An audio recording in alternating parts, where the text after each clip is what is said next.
आखिर चूहा ही क्यों बना गणेश जी की सवारी। पौराणिक कथा के अनुसार एक दिन देवराज इंद्र के दरबार में यह चर्चा चल रही थी। तभी दरबार में उपस्थित सभी देवगण चर्चा में लीन थे। नामांकित क्रौच नामक गंधर्व अप्सराओं के साथ हंसी मजाक कर रहा था।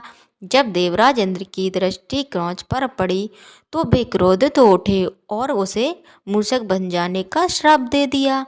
मूषक बना क्रोध स्वर्गलोक से पृथ्वीलोक में पराशर ऋषि के आश्रम में गिरा। स्वभाव से चंचल क्रोध ने ऋषि उम्र में उत्पात मचा दिया। उसने मिट्टी के सभी पात्र तोड़ दिए, उसमें अन्न का भक्षण कर लिया, ऋषियों के वस्त्र उतर दिए और आश्रम की सुंदर सुंदरी उजाड़ दी। मूषक के इस उत्पात से पराशर ऋषि चिंतित हो गए और इससे प्राप्त हुई उपलब्धियों की प्रार्थना कर लिए गणेश जी की शरण में पहुँचे।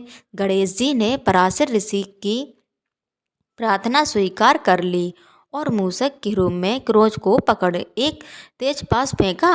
पास के बंधन से बचने के लिए मूल लोक भाग गए। शर्मनाक पास ने पाताल लोक तक उसका पीछा किया और उसे बांधकर गणेश जी के ला खड़ा किया। साक्षात गणेश जी को अवन विशेष देख क्रौच आत्मा हो गया और उनके प्राणों की भिक्षा मांगने लगा।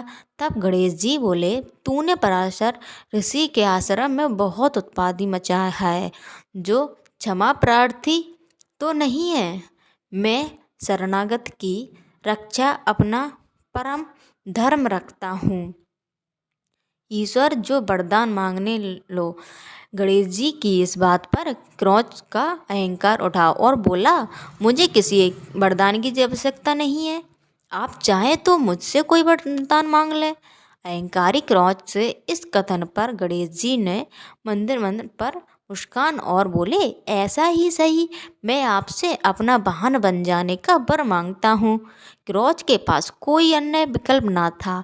अनेक कथन के अनुसार वह गणेश जी का वाहन बन गया। गणेश जी जैसे ही मूषक के रूप में क्रौच पर आरूढ़ हुए, उनका बाहरी शरीर से दबने लगा और उनके प्राण पर बन गए और उसका सारा अहंकार चूर चूर हो गया।